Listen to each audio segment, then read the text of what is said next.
Hi friends, welcome to my channel. ತುಂಬ ದಿನ ಆಗಿತ್ತು ವಿಡಿಯೋ ಮಾಡಿ. ಈಗ ಮಂತ್ಲಿ ಟಾರ್ಗೆಟ್ ಏನು 23 ಫೈಲ್ಸ್ ಮಾಡಬೇಕಿತ್ತಲ್ಲ, ಇವಾಗ ಕಂಪಲ್ಸರಿ 30 ಫೈಲ್ಸ್ ಮಾಡಬೇಕು ಅಂತ ಆಗಿದೆ ರೂಲು. ಹಂಗಾಗಿ ವಿಡಿಯೋಸ್ಗಳನ್ನ ಮಾಡೋಕ್ಕೆ ನನಗೆ ಸಾಧ್ಯ ಆಗ್ತಾಯಿಲ್ಲ. ಇವತ್ತು ಏನು ರಿಸಲ್ಟ್ ಬಂದಿದೆ, ಫೇಲ್ ಮತ್ತು ಪಾಸ್ ನೋಡಿ. ಅರ್ಧ ಜನ ಫೇಲ್ ಆಗಿದ್ದರೆ, ಅರ್ಧ ಜನ ಪಾಸ್ ಆಗಿದ್ದೀರಾ. ಪಾಸಾಗಿರೋರಿಗೆಲ್ಲ ಕಂಗ್ರ್ಯಾಚುಲೇಷನ್ಸ್. ಫೇಲ್ ಆಗಿರೋರು ದಯವಿಟ್ಟು ಬೇಜಾರು ಮಾಡ್ಕೋಬೇಡಿ.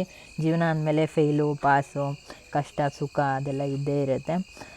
ಎನಿವೇ, ಇವತ್ತು ವಿಡಿಯೋನ ಕಂಪ್ಲೀಟಾಗಿ ಎಷ್ಟೋ ಜನಕ್ಕೆ ರಿಸಲ್ಟ್ ಶೀಟ್ ಸಿಕ್ಕಿಲ್ವಂತೆ. ಎಲ್ಲ ಡಿಸ್ಟಿಕ್ದು ರಿಸಲ್ಟ್ ಶೀಟ್ ಇದ್ದರೆ ಕಳಿಸಿ ಮ್ಯಾಮ್ ಅಂತ ಕೇಳಿದ್ದೀರಾ. ಹಾಗಾಗಿ ನೋಡ್ಬೋದು ನೀವು, ಇದು ಆಲ್ಮೋಸ್ಟು ಬೆಂಗಳೂರು ರೂರಲ್ದಿದೆ. ಈ ಶೀಟಲ್ಲಿ ನೀವು ಕಂಟಿನ್ಯೂ ಮಾಡ್ಕೊಂಡು ಪಾಸ್ ಮಾಡ್ಕೊಂಡು ಹೋಗ್ಬೋದು. ಇನ್ನು ಕೆಲವರು ಕೇಳಿದ್ದೀರಾ, ಮ್ಯಾಮ್ ರಿವ್ಯಾಲ್ಯೂಯೇಷನ್ ಮಾಡೋಕ್ಕೆ ಏನಾದರೂ ಅಪ್ಲೈ ಮಾಡೋಕ್ಕೆ ಏನಾದರೂ ಆಪ್ಷನ್ ಇದೆಯಾ ಅಂತ ಹೇಳಿ. ನಾನು ನೋಡ್ದಂಗೆ ಇದನ್ನು ವೆಬ್ಸೈಟ್ಗೆ ಇನ್ನೂ ರಿಸಲ್ಟ್ನ ಬಿಟ್ಟಿಲ್ಲ, ಅಂದರೆ ಅಫಿಷಿಯಲಾಗಿ ಅನೌನ್ಸ್ ಮಾಡಿಲ್ಲ ರಿಸಲ್ಟ್ನ. ಹಾಗಾಗಿ ದಯವಿಟ್ಟು ಇನ್ನೂ ಅದ್ರ ಬಗ್ಗೆ ತಲೆ ಕೆಡಿಸ್ಕೊಳಕ್ಕೆ ಹೋಗಬೇಡಿ. ಸದ್ಯ ವೆಬ್ಸೈಟಿಗೆ ರಿಸಲ್ಟ್ ಬಿಟ್ಟಾಗ ಏನು ನೀವು ರಿವ್ಯಾಲ್ಯೂಯೇಷನ್ಗೆ ಅಪ್ಲೈ ಮಾಡಬೇಕಾ ಅದನ್ನು ಆಗಲಿ, ಅಥವಾ ಬೇರೆ ಇನ್ನು ಅಂದರೆ ನೆಕ್ಸ್ಟು ಕೌನ್ಸಿಲಿಂಗ್ಗೆ ಹೋಗಬೇಕಾಗಿರೋರಿಗೆ ಆಗಿರಲಿ, ಅಥವಾ ಈ ರೀತಿ ಇರೋದನ್ನೆಲ್ಲ ಕ್ಲೀನಾಗಿ ಅವರು ನಿಮಗೆ ತಿಳಿಸ್ಕೊಡ್ತಾರೆ. ಈ ರೀತಿ ಮಾಡಿ, ಈ ರೀತಿ ನೆಕ್ಸ್ಟು ಈ ಪ್ರೋಸೆಸ್ ಇರುತ್ತೆ, ಟ್ರೈನಿಂಗ್ ಇವತ್ತಿರುತ್ತೆ, ಕೌನ್ಸಿಲಿಂಗ್ ಇವತ್ತಿರುತ್ತೆ. ಫೇಲ್ ಆಗಿರೋರಿಗೆಲ್ಲ ಟ್ರೈನಿಂಗ್ ಸೆಂಟ್ರ್ ಎಲ್ಲಿ ಮ್ಯಾಮ್ ಮತ್ತೆ ಎಕ್ಸಾಮ್ ತೊಗೊಳಕ್ಕೆ ಅಂತ ಹೇಳಿ ಕೇಳಿದ್ದೀರಾ. ಆದಷ್ಟು ಇದನ್ನು ನೀವು ಪಾಸ್ ಮಾಡ್ಕೊಂಡು ನಿಮ್ಮ ರಿಸಲ್ಟ್ ಶೀಟ್ನ ನೀವು ನೋಡ್ಬೋದು. ಏನಕ್ಕೆ ಅಂತಂದರೆ, ಇದನ್ನು ಎಲ್ಲರೂ PDF ಕೇಳಿದರೆ ನಾನು ಎಲ್ಲರಿಗೂ PDF ಸೆಂಡ್ ಮಾಡೋಷ್ಟು ಟೈಮ್ ಇಲ್ಲ ಇವಾಗ.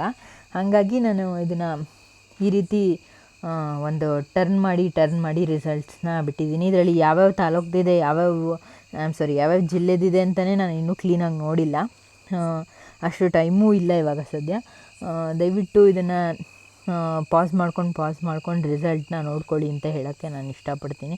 ರಿವ್ಯಾಲ್ಯೂಯೇಷನ್ ಬಗ್ಗೆ ಏನು ತಲೆಗೆಡಿಸ್ಕೋಬೇಡಿ. ಮತ್ತು ನನ್ನ ಸಜೆಷನ್ ಏನು ಅಂತಂದರೆ, ನಾವು ರಿವ್ಯಾಲ್ಯೂಯೇಷನ್ಗೆ ಹಾಕಿದಾಗ ಒಬ್ಬರೂ ಪಾಸ್ ಆಗಿರಲಿಲ್ಲ. ಅಂದರೆ ನಮ್ಮ ಬ್ಯಾಚಲ್ಲಿ ಹಾಕಿರೋರು 90%, 90 ಅಂದರೆ ಒಬ್ರದ್ದು ರಿವ್ಯಾಲ್ಯೂಯೇಷನಲ್ಲಿ ಪಾಸ್ ಮಾಡಿಲ್ಲ ನನಗೆ ಗೊತ್ತಿರೋಂಗೆ.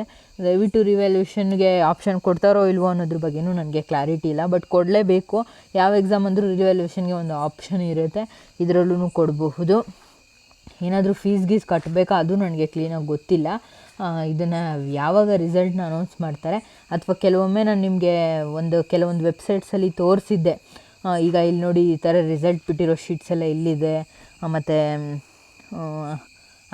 ಕ್ವೆಶನ್ ಆನ್ಸರ್ಸ್ ಎಲ್ಲ ಕೆಲವೊಮ್ಮೆ ಇಲ್ಲಿದೆ. ಈ ರೀತಿ ವೆಬ್ಸೈಟಲ್ಲಿ ಕಂಪ್ಲೀಟಾಗಿ ತಿಳ್ಕೊಳ್ಳಿ. ವೆಬ್ಸೈಟ್ ಬಗ್ಗೆ ಕೆಲವೊಂದು PDF ಡೌನ್ಲೋಡ್ ಮಾಡಿಕೊಂಡು ಅರ್ಥ ಮಾಡ್ಕೊಳ್ಳಿ. ಯಾವ್ಯಾವ ಅಂದರೆ ಎಷ್ಟೆಷ್ಟು ಗ್ಯಾಪ್ ಇರುತ್ತೆ ರಿಸಲ್ಟ್ಗೂ ಕೌನ್ಸಿಲಿಂಗು ಅದೆಲ್ಲ ಹೇಳಿದ್ದೆ ನಾನು. ಯಾವುದೋ ಒಂದು ಪರ್ಟಿಕ್ಯುಲರ್ ವಿಡಿಯೋ ಯಾವುದಂತ ನೆನಪಿಲ್ಲ, ಕೆಲವೊಂದು ವೆಬ್ಸೈಟ್ಗಳನ್ನೆಲ್ಲ ತೋರಿಸಿ ಹೇಳಿದ್ದೆ ನಾನು. ಅದು ನನಗೆ ನೆನಪಿದೆ. ಇದು ಚಿಕ್ಕಬಳ್ಳಾಪುರ ತರಬೇತಿ ಕೇಂದ್ರ ಮಾತ್ರ ಇರೋ ರೀತಿ ಕಾಣಿಸುತ್ತೆ. ಇನ್ನು ಮಿಕ್ಕಿದ್ದು ಯಾವುದೂ ನನಗೆ ಸಿಕ್ಕಿಲ್ಲ ಅಂತ ಅನಿಸುತ್ತೆ. ಬೇಕೇ ಬೇಕು ಅಂತಂದರೆ ನಾನು ಟ್ರೈ ಮಾಡ್ತೀನಿ. ಬಟ್ ಇದೇನು ಅಫಿಷಿಯಲಾಗಿ ಅನೌನ್ಸ್ ಮಾಡಿಲ್ಲ ಅನ್ನೋದ್ರಿಂದ ಸ್ವಲ್ಪ ಪಾಸಾಗಿರೋರಂತೂ ಖಂಡಿತ ಪಾಸಾಗಿರ್ತೀರ. ಫೇಲ್ ಆಗಿರೋರು ಯಾರಿಗೂ ಗೊತ್ತು, ತಿರ್ಗಾ ಏನಾದರೂ ಆಗಿ ಅಂದರೆ ಫೇಲ್ ಅಂತ ಫಿಕ್ಸ್ ಆಗಿಬಿಡೋದೇ ಬೆಟರು. ಅಷ್ಟು ಕರೆಕ್ಟಾಗಿದೆ ಇಲ್ಲಿ ರಿಸಲ್ಟು. ಹಾಗಾಗಿ ದಯವಿಟ್ಟು ಓದ್ಕೊಳ್ಳಿ. ಮತ್ತು ಅಟೆಂಡ್ ಮಾಡೋರು ಅಟೆಂಡ್ ಮಾಡಿ. ಈಗ ಯಾರು ಫೇಲ್ ಆಗಿದ್ದೀರಲ್ಲ ಅವರು ದಯವಿಟ್ಟು ಬೇಜಾರು ಮಾಡ್ಕೊಬೇಡಿ. ಪಾಸಾಗಿರೋರಿಗೆ ಮತ್ತೊಮ್ಮೆ ಕಂಗ್ರ್ಯಾಚುಲೇಷನ್ಸ್. ಬೇರೆ ಏನಾದರೂ ಡೌಟ್ಸ್ ಇತ್ತಂತಂದರೆ ಕೇಳಿ. ಮತ್ತು ನೀವು ಲೈಸೆನ್ಸ್ಗೆ ಚಲನ್ ಕಟ್ಟಬೇಕಾಗತ್ತೆ. ಆ ಚಲನ್ ಎಷ್ಟಿತ್ತು ಅಂದರೆ, ನಾವು ಕೊಟ್ಟಾಗ 5000 ಅಥವಾ 3000 ಅನಿಸುತ್ತೆ, ನನಗೆ ಮರ್ತೋಗಿದೆ. May be 3000 ನಮಗಿತ್ತು. ನಿಮಗಿವಾಗ 5000 ಆಗಿರಬಹುದು ಅನಿಸುತ್ತೆ. ಎಕ್ಸಾಕ್ಟ್ಲಿ ಅಲ್ಲ, ಆಗಿರಬಹುದು ಅನಿಸುತ್ತೆ. ಕಟ್ಟಿ ನಿಮ್ಮ ಲೈಸೆನ್ಸ್ನ ತೊಗೊಳ್ಳಿ. ಆದಷ್ಟು ಬೇಗ ಕೌನ್ಸಿಲಿಂಗ್ಗೆ ಕರೀಲಿ. ನೀವೆಲ್ಲ ಆದಷ್ಟು ಬೇಗ ಲೈಸೆನ್ಸ್ ತೊಗೊಳ್ಳಿ, ಖುಷಿಯಾಗಿ ಕೆಲಸ ಮಾಡಲಿ ಅಂತ ಹೇಳೋಕ್ಕೆ ಇಷ್ಟಪಡ್ತೀನಿ. ಟಾರ್ಗೆಟ್ ಇವಾಗ 30 ಆಗಿರೋದ್ರಿಂದ ಹಾರ್ಡ್ ವರ್ಕ್ ಮಾಡಿ 30 ಫೈಲ್ಸ್ನ ರೀಚ್ ಮಾಡ್ಕೊಳ್ಳಿ. All the best. Bye and take care.